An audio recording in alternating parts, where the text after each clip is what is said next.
you very much, David and Carl, for the invitation. This semester I've been following the talks offline because I'm teaching at the same time. So today I invited my students to come to the talk and to see how a professor is drilled by the community after the presentation. So I'm going to talk about network resonance. So first, I'd like to acknowledge my collaborators, the people who have been discussing issues on resonance here at NJT, at Tel Aviv University, Eran Stark and Fazan Nadim, and people in my group, and also all the support that I'm getting from the other institutions and the National Science Foundation. So I'm going to talk about resonance. So let me slowly introduce the topic. So resonance in general, if we have essentially a system, the system, which I'm going to talk in terms of a neuronal system, but can be a system in general, receives an oscillatory input, a sinusoidal input with some frequency. If we are in current clamp, then it's an input current. Then we measure an output, which again can be the membrane potential. And then we essentially plot the amplitude of the output or any quantity that is related to the output as a function of the input frequency. And if this quantity, this matrix peaks at some intermediate frequency, then we say that we have resonance. Now, resonance in neuronal systems has been observed at many multiple levels of organization. So the best known, the best studied is the subthreshold regime, the subthreshold level. But there also work on resonance at the suprathreshold regime, spiking resonance, firing rate resonance, at the synaptic level, at the postsynaptic level, and at the network level. So there is a hierarchy of levels of organization where resonance has been investigated. In each one of these levels is quantified using the appropriate metrics. So if it's the subthreshold regime, then we typically use the impedance. And if it's the spiking regime, we may use the firing rate. And resonance has, there's not a clear functionality of resonance yet, but it has been showed and argued that it may serve to optimize the communication among neurons. So our goal is to understand the mechanisms that underlie the generation of resonance in terms of the circuit components that we'll refer to them as building blocks. And to do that within and across levels of organization, where the levels of organizations are the ones that I mentioned before. So essentially what we want is to open the black box. And the problem is, or the problem we are addressing is the lack of an absence of a conceptual framework. So when we were working in the last years trying to understand mechanisms, experiments, trying to produce models, etc., it was very difficult to ask the questions in the right way because we did not have a reference to be able to ask these questions. So we are part of the research or the project is try to design this framework that can help us organize the research and facilitate the interrogation of neuronal circuits. And we believe that this type of ideas can then propagate to other questions outside the specific oscillatory inputs that we are using or inputs with some frequency attached in general. So some of the questions that we are posing are the first one is how resonance observed at one level of organization depends on the properties of the building blocks that form that level of organization that we need to identify. So that means from how it depends on the properties of the lower levels of organization, how it propagates to the higher levels of organization. So in other words, whether resonances at one level of organization can be reflected or produce or cause resonances at higher levels of organization. In order to do that, we need to make sense of what we mean by building blocks. So what are building blocks? What are the appropriate ones for each level of organization? And is there's a common set of building blocks at all levels of organization, or if there is more than one set at each one of the levels of organization. A third important question, well, a third question is whether resonances are inherited or necessarily inherited from one level organization to the other, or they can be generated independently at different levels of organization. And of course, both can also happen and are expected to happen. And a fourth question is how resonance contributes to the interneuronal communication. We are not going to address, I'm not going to discuss that in this talk, but I think it's important to mention that. So what I'm going to do is I'm going to describe the resonance phenomenon at various levels of organization with some examples, some let's say case studies. I will try to identify in each one of them the building blocks, and I'm trying to show that there's a coexistence of building blocks that one can use to explain mechanisms, and that's what essentially I understand by dissecting a mechanism in a system. And then in the end, I mean, if time permits, I'm going to show that we can have a different type of models. For example, a spiking neural network model consisting of leaky integrate and fire neurons, for example, and rate models, which both capture the same type of phenomena, the same resonance phenomena, but the mechanisms are qualitatively different. And this difference is captured by the building blocks that I was mentioning before. And to be more specific, we have identified 4 types of building blocks. The biophysical ones, which are the ionic currents that constitute, or other currents, or all the biological biophysical description that constitutes the description of a neuron or a neuronal circuit. Then the electric circuits that may be devoid of biophysical content, but still they are the models that we have in mind when we create equations, or at least say the Hodgkin-Huxley type of equations to model neurons. Then there is the dynamical system building blocks, which consist essentially of dynamical system ideas, nullines, nonlinearities, timescale separations. And then the ones that I call control theoretic ones, which are the ones that look at circuits as processes of or feedback loops, feed-forward loops, etc., etc. Each one of them has their own characteristics and capture different aspects of the phenomenon.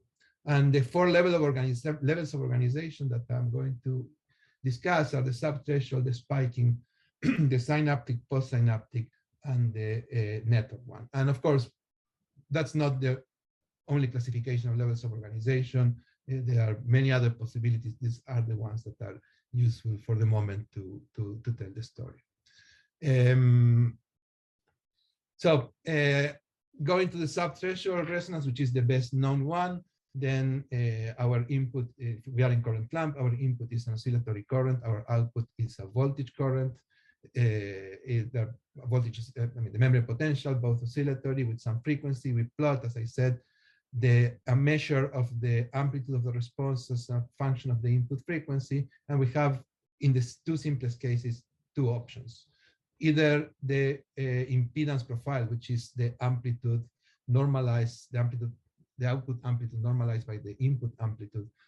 It's a decreasing function of the frequency, and we have what's called a low-pass filter, or it peaks at certain intermediate frequency or frequency band, and then we have a resonance. And this is what we refer to as a bandpass filter. Now, the impedance is a complex quantity. Here I'm just using Z to refer to the impedance amplitude.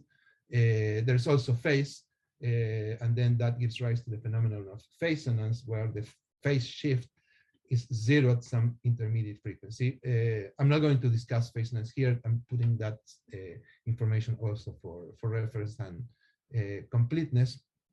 If the system is linear, then we can do this. We can solve the models analytically, and the impedance amplitude is essentially the quotient of the input amplitude over the output amplitude and the input amplitude.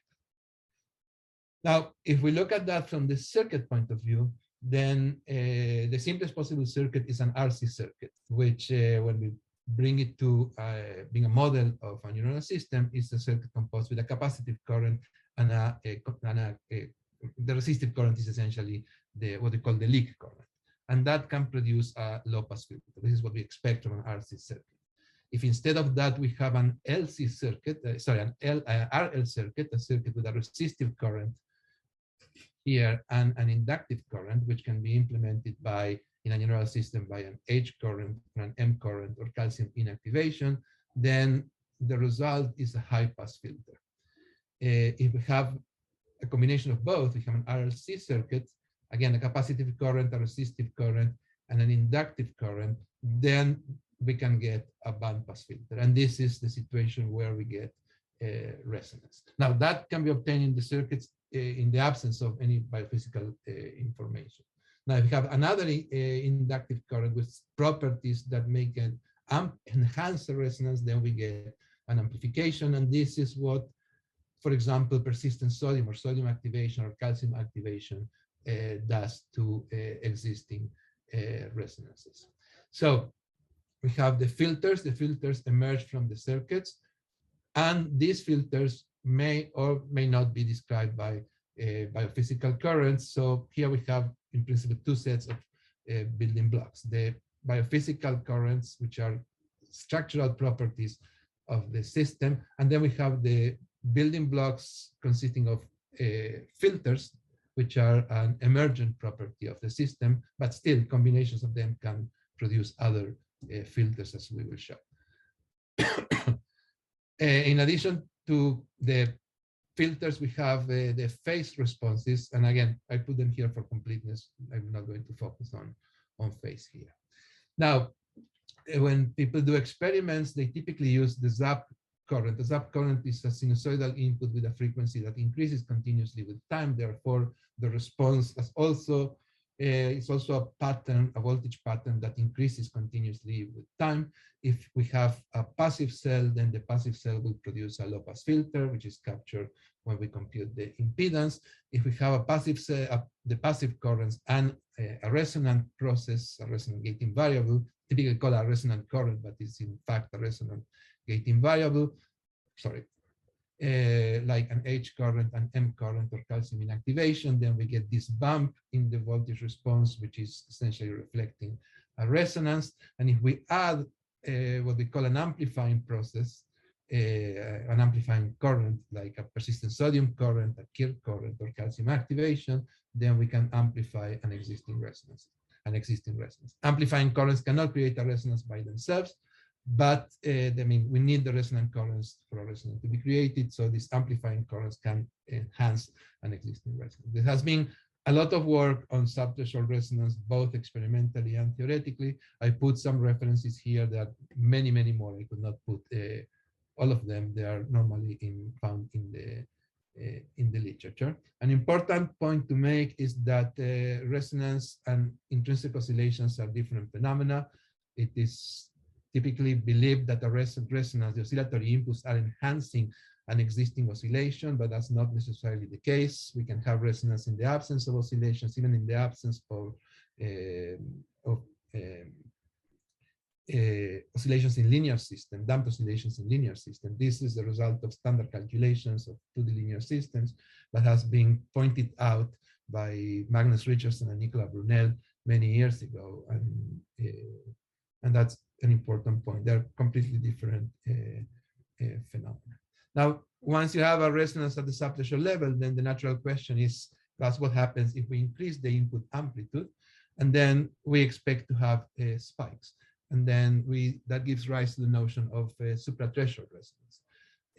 We can ask the question of suprathreshold resonance in various ways. One of them is to ask, for what input frequencies do we get a response? This is what I call output spike, evoked spiking resonance. And then we can ask the question in a different way to say, okay, for what values of the input frequency is the firing frequency of the response optimal?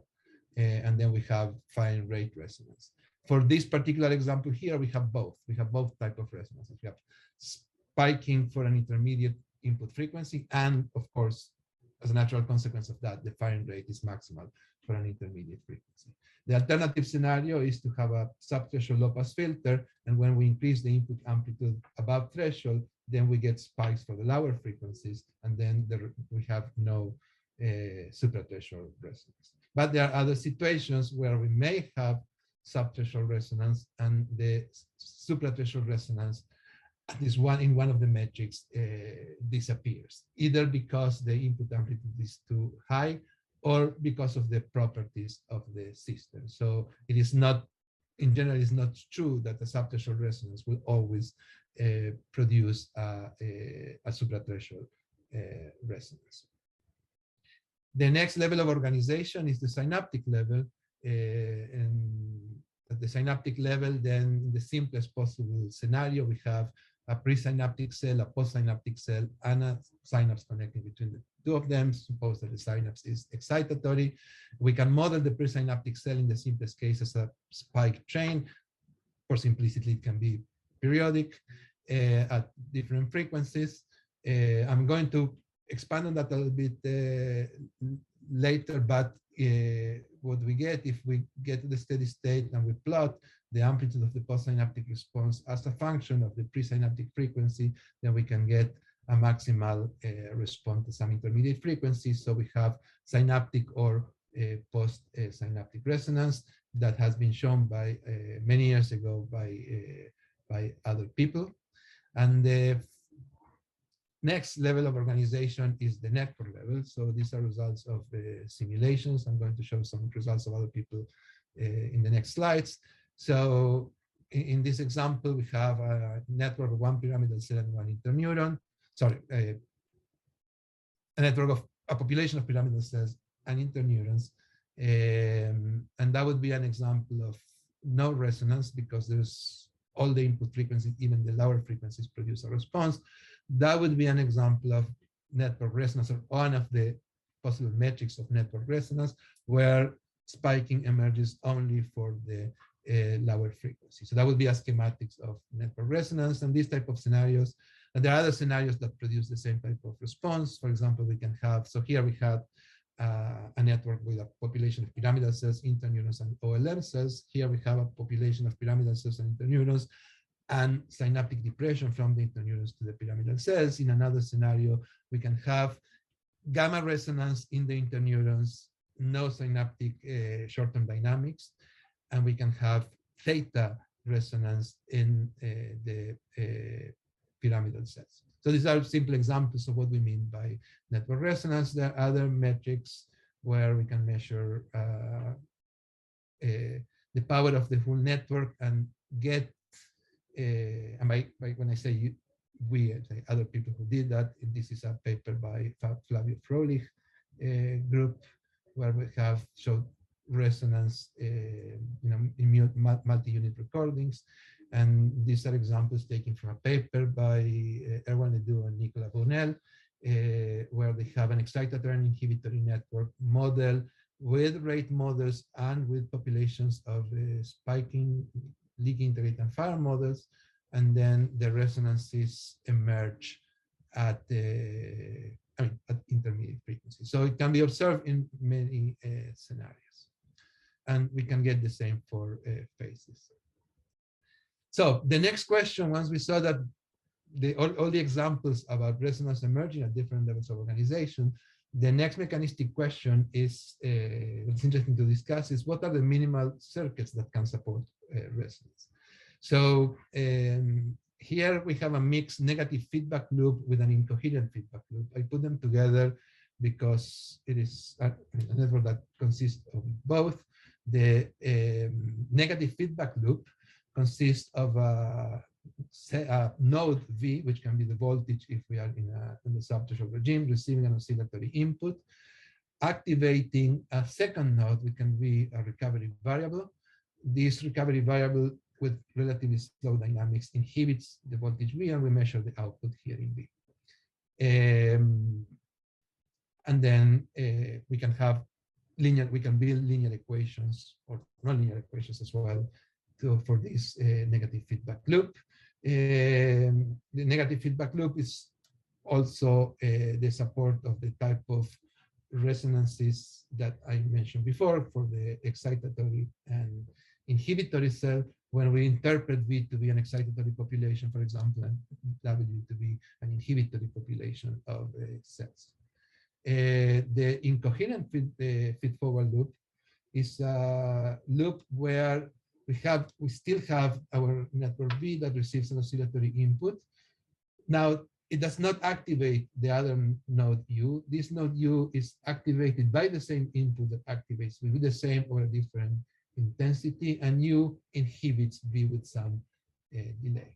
So in this case, I don't think we can use that to model any subthreshold dynamics or any biophysical dynamics at that level, but it can be used for excitatory and inhibitory populations of cells. We can also write the linear equations. These two loops, in particular, this loop is used a lot by people in systems biology, less in neuroscience. But the point is that both can produce resonance, both the negative feedback loop and the incoherent feed-forward loop. And they can produce resonances if we look at that as models of or circuits modeling the subthreshold dynamics of a cell. And it can do that also if we look at them as EI rate models or the interaction of excitatory inhibitory populations. Now, if we are looking at them as the subthreshold dynamics, then we can conclude that they can be created as a combination of low-pass filters and high-pass filters, as we did before. The low-pass filter is created by disrupting the negative feedback effect by making G1 here equal to 0. So the cell is a passive, the remaining cell, what remains is a passive cell, and then we have a low-pass filter. If we cancel the capacitive current, then we get a high-pass filter, because we have on one side an RC circuit, on the other side we have an RL circuit. So in that sense, the low-pass filter and the high-pass filter are building blocks of the bandpass filter, because we can explain to some level the generation of a bandpass filter as the combined activity of a low-pass filter and a high-pass filter. So on top of the biophysical building blocks provided by the biophysical ingredients of the circuit, say the ionic currents, capacitive currents, etc., we have also another set of building blocks, which are the filters. If we look at that, if we look at the second look, sorry, I'm missing that.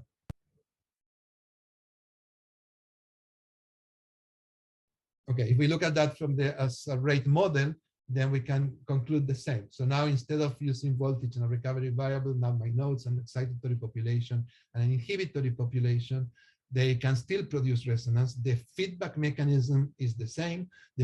So we have the same type of control theoretic building blocks. We have different biophysical building blocks, because now we have no biophysical currents. We have cells that are the building blocks that underlie the circuit.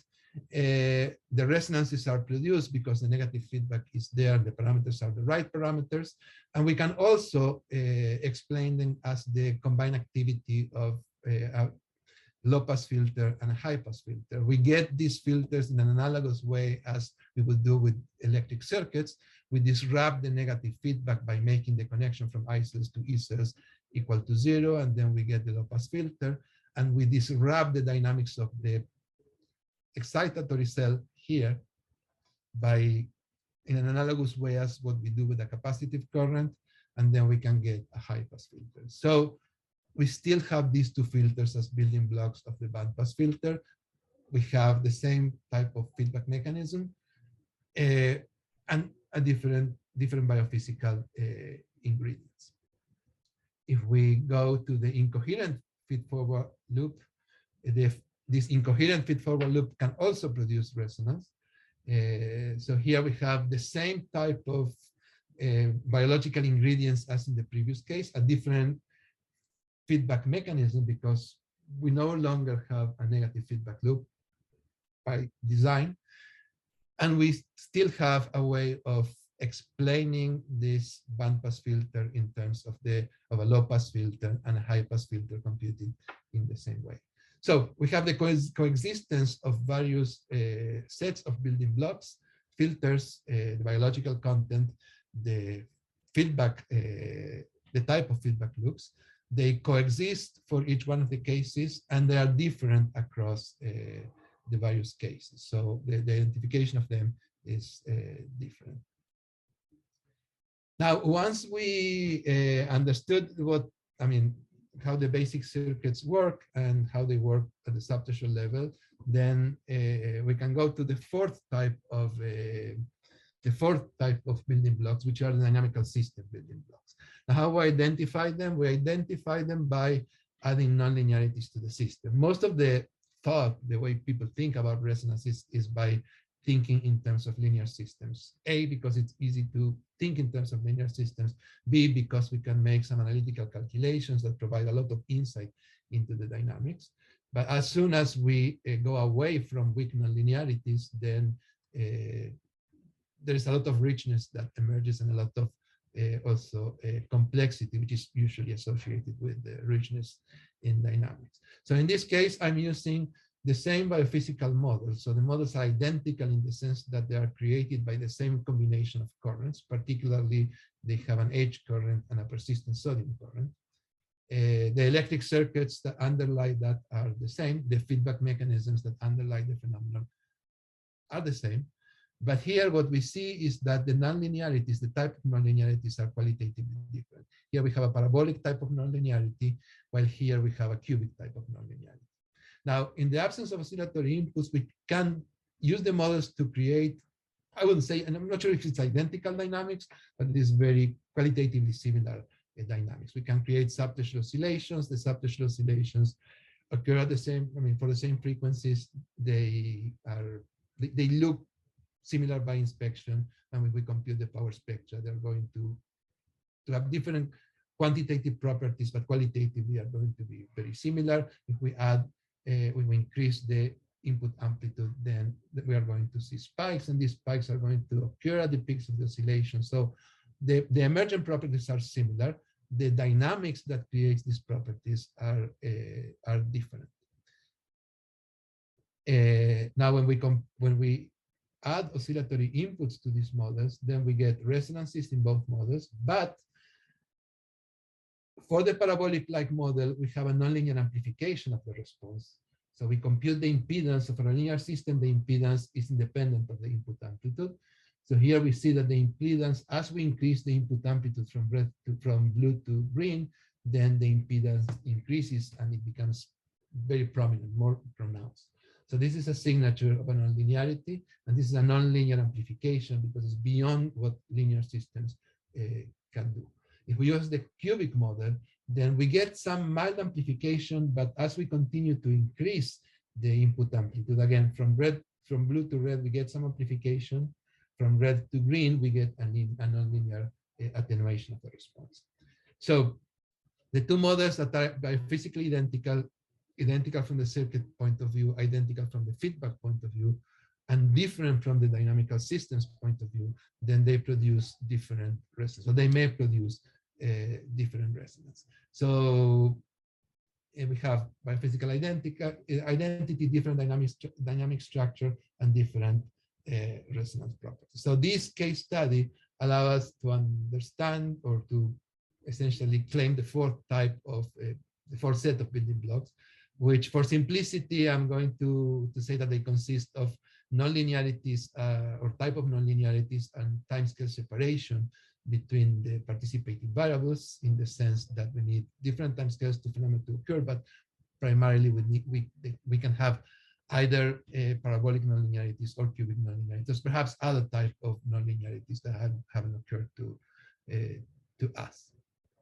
So these are the dynamic building blocks. If we are going to be more sophisticated, more systematic about the study, then we should talk about the specific timescales and vector fields, etc. But that's not particularly helpful to provide a picture of what is happening. So, so that's our fourth set of building blocks. Now, if we go back to the spiking regime, then what we saw was that if we have a subthreshold resonance, then under certain conditions we can expect spiking resonance to emerge from that if we increase the input amplitude. If we have a low-pass filter, we expect that not to happen.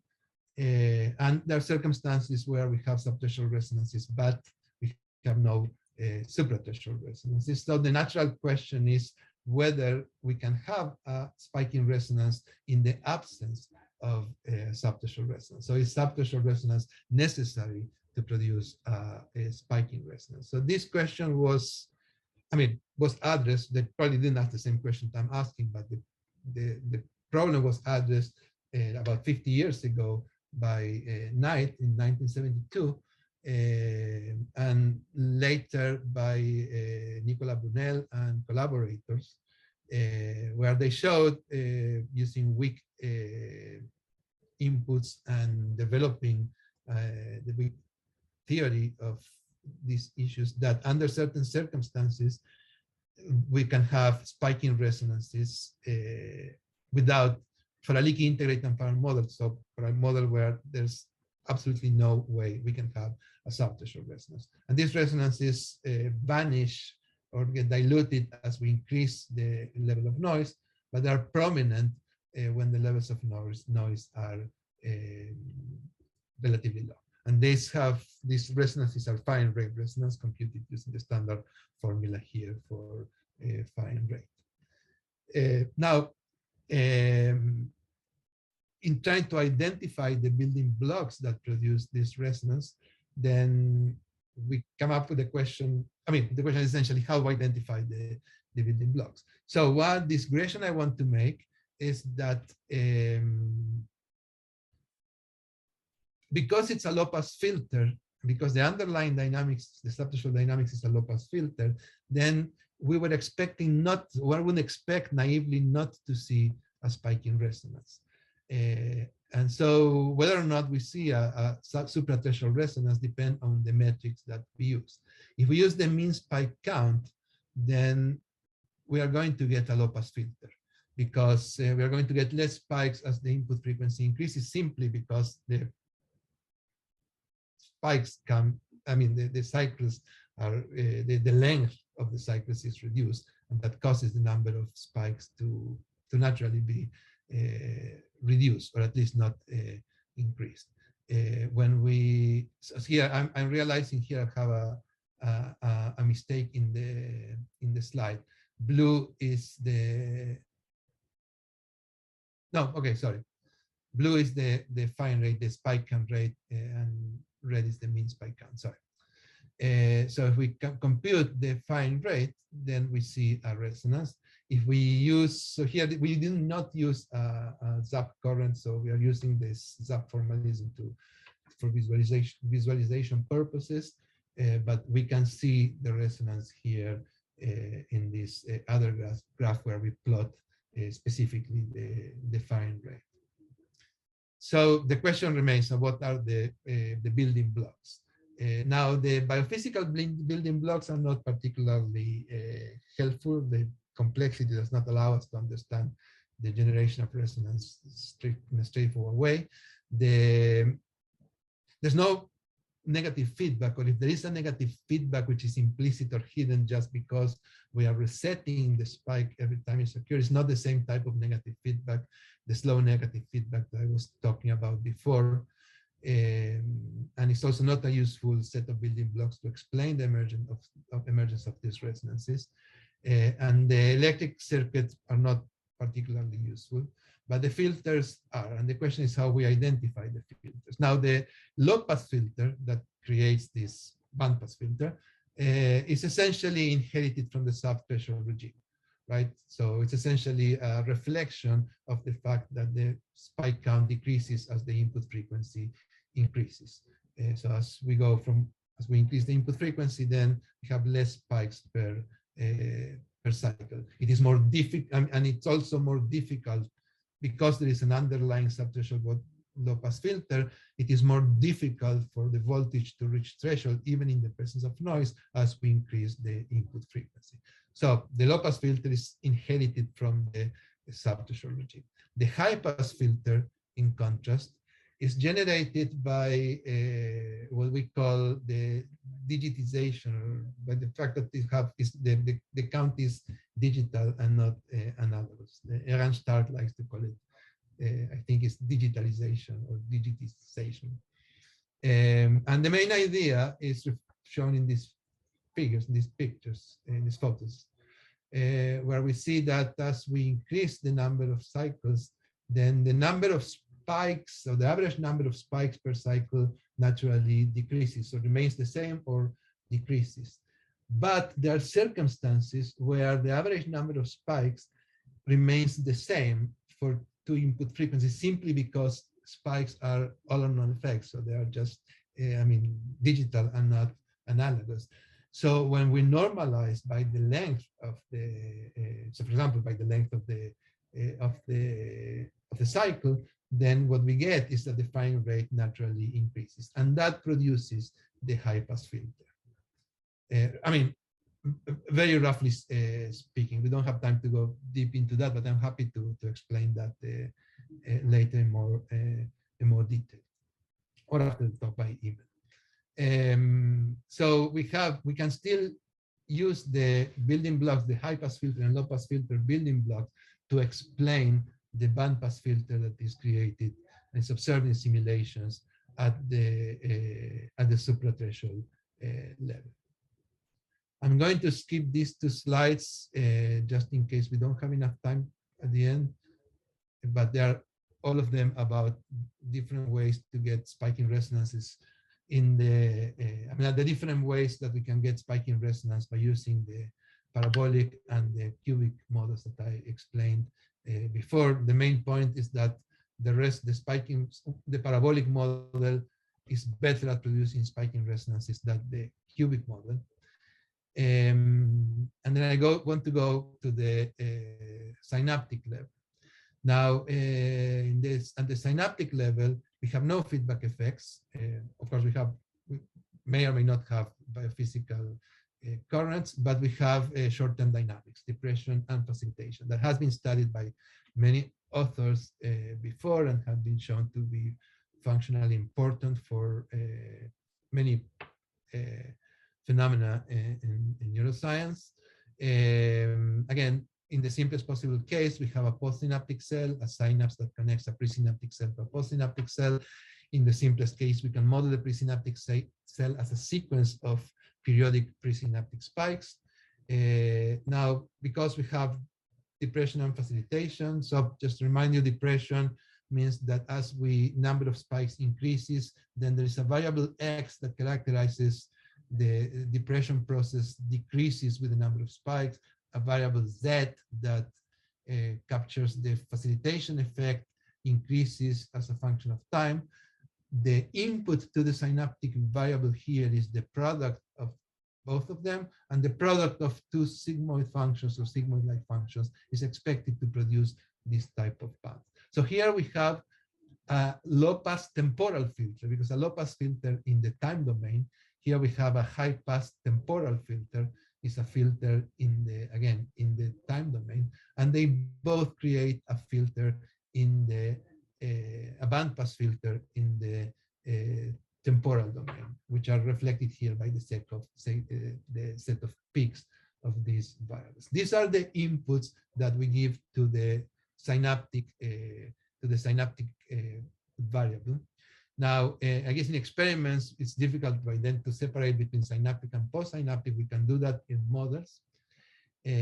So now once we have the synaptic variable, that fits into the postsynaptic cell. The standard assumption in many models is that the postsynaptic response is proportional to the synaptic response. So that's why synaptic and postsynaptic resonance are typically identified. That happens for certain input frequencies and certain parameter regimes, particularly for certain membrane potentials that start playing a role here. We have the timescales of depression and facilitation, the timescales of the rise and decay times of the synaptic variables, and we also have an additional timescale, which is the membrane timescale. But if the membrane timescale increases, then there is a dislocation between the synaptic response and the postsynaptic response. So in one of the possible scenarios, we have bandpass filters for both of them, but they happen at different times, which the point is that synaptic and postsynaptic are not necessarily the same, and they must be treated separately. Now, we are not interested for the sake of this talk, I'm not interested in the temporal dynamics, but in the stationary dynamics. So after we look at these temporal properties, we measure for each input frequency the steady state response of the depression variable, the facilitation variable, the synaptic variable, and eventually the voltage response variable, postsynaptic response. And then we plot that in the frequency domain, where the x-axis are these stationary states, and the y-axis are the presynaptic input frequencies, and then we get these preferred frequency responses, which reflect synaptic resonances. In this case, they are synaptic resonances because they occur at the synaptic level, and they are transmitted to the postsynaptic response. I'm going to show that in the next slide. So these synaptic responses are essentially the direct effect of the product of the high-pass filter created by facilitation and the low-pass filter created by depression. This is different from the low-pass filters that I discussed before. For the EI networks and for the subthreshold dynamics, the low-pass filters and high-pass filters were obtained by making they were identified by trying to dissect the circuit that produces the bandpass filter. Here they are structural, and they are not the result of a negative feedback effect or a positive or a negative feed-forward loop, but they are the result of a history-dependent process. So they look the same, they are the same concept, the same type of building blocks, but the genesis of these filters is completely different. Again, there are no feedback effects here. It's simply a matter of, it's a matter of whether simple or not is a different question, but it's a matter of frequency dependent processes. And we can identify them, and we can use them to explain the generation. In fact, because they are structural, we can explain the properties of the bandpass filter by understanding the properties of the low and the high-pass filter and how they combine. If we look at the postsynaptic dynamics, so again, here I'm showing the dynamics in the temporal domain, where we see that the synaptic and postsynaptic dynamics have different properties. If we look at the frequency profiles, and this figure I acknowledge is a little bit complicated. I didn't know how to simplify it. But what we see here is the low-pass filter in the depression low-pass filter, the facilitation high-pass filter. In green, we see the synaptic envelope, maximal and minimum. And in blue or cyan, we see the voltage envelope, the voltage maximum and the voltage minimum. We see a bump here in the upper envelope. We don't see it in the lower envelope. And what we see is that, roughly speaking, there is some proportionality between the voltage response and the synaptic response, which justified prior assumptions on the fact that synaptic and postsynaptic can be essentially identified as a phenomenon. If we increase again the membrane time constant, then we see that the synaptic and postsynaptic depart from each other. And so we need to treat them separately. So we understand the synaptic resonance by looking at the filters and their timescales, and the postsynaptic response is partially inherited from the synaptic level to the postsynaptic level, and partially is the result of a processing that occurs around this interaction. And we still need to identify additional filters or combined filters for the synaptic postsynaptic response. I hope to have these results in the near future. So now when we go to the network level, then we can use any of the constitutive building blocks to try to explain network resonance. Here I'm showing how to combine these building blocks by using the filter building blocks. This is a result of a paper with Eran Stark that is under review at the moment. And then what we see is that we have different type of low-pass filters. For example, the depression one and the membrane RC, these were the ones that I already discussed. I mean, all of them, we discussed them in the previous slides. We have different types of high-pass filters. The one created by ionic currents, the RL circuits, it can be created by an M current, an H current, also calcium inactivation.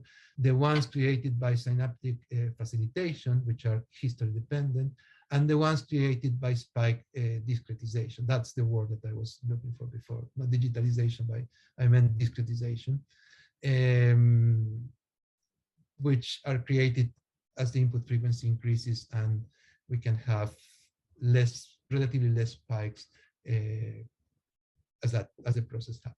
And then we can combine these frequencies and create different resonances at the network level. Or said in a different word, we can we can explain the mechanisms of network resonance in terms of filters that interact within or across levels of organization. So for example, if we have a subthreshold low and high pass filter, then we can create subthreshold resonance, which can be inherited to the spiking level and can be inherited to the network level. Another option is to have spiking resonance that is created by the interplay of a subthreshold low pass filter and a spiking high pass filter, the result of spike discretization.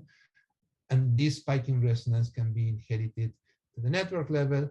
Another option is to have depression and facilitation, creating synaptic resonance that produces postsynaptic spiking resonance, and it's communicated to the network level. A fourth option is to have spiking resonance and synaptic depression, so it goes across levels of organization and create directly network resonance. We can, of course, create network resonance intrinsically at the network level by the mechanism, by using the rate models that I discussed before. So in this case, there's not the same type of inheritance that I'm discussing now. So these other cases, we have a network resonance intrinsically generated at the network level. So of course, this is not exhaustive. This is essentially the result of our current understanding of the problem, but I think it illuminates a little bit our ideas of how to identify the building blocks and how to use them to explain phenomena at higher levels of organization.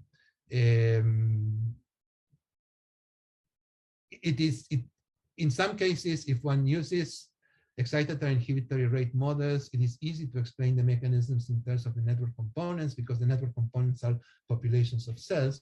Now, if one wants to understand them in terms of the cellular properties of the cells that are part of a network, then the biophysical or the feedback mechanisms are more difficult to disentangle, to unravel, and therefore, under certain circumstances, the filtering mechanisms, the filtering building blocks are a better candidate to understand mechanisms than the biophysical or feedback or electric circuit building blocks. But then again, each case has its own complexities. The important point is that we have the notion of the different type of building blocks is the one that I'm trying to convey here. Now, to finish in the next slides, what I want to show is an example of the same phenomena, network resonance, observed in a population of excitatory and inhibitory cells, where we see the same phenomenon, but the mechanisms are completely different by using different models, because that gives us an example of, again, how building blocks can interact in different ways, produce the same phenomena, but the reasons why these phenomena are produced are, they're disparate. So I'm going back to spiking resonance. So to spiking resonance that we can see in a leaky interrate and fire model, where the mean spike count show the low pass filter, but if we compute the firing rate will show a band pass filter. Now, and then I'm going back to essentially this schematic diagram where we have an excitatory cell, an inhibitory cell, or excitatory population, and inhibitory population. We have an input, an oscillatory input to this population, either to one, to the other, or to both. We have the feedback loop. We may or may not have self-excitation, self-inhibition, and we can measure the response either in the excitatory cell population, in the inhibitory cell population, or in both. So We can get resonances by using rate models. Then we can get resonances in all cases. And these resonances are reflected here so we can either activate the excitatory cells or we can activate the inhibitory cells. We can measure the excitatory populations or the inhibitory populations.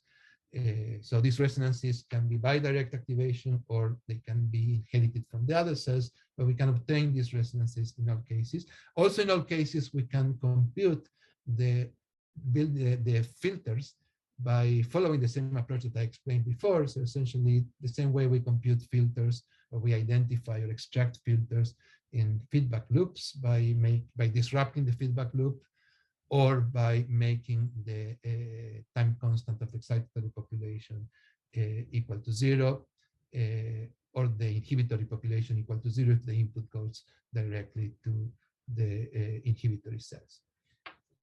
The basic resonance results are results by other people, by other authors. What we do here is we are identifying the mechanism.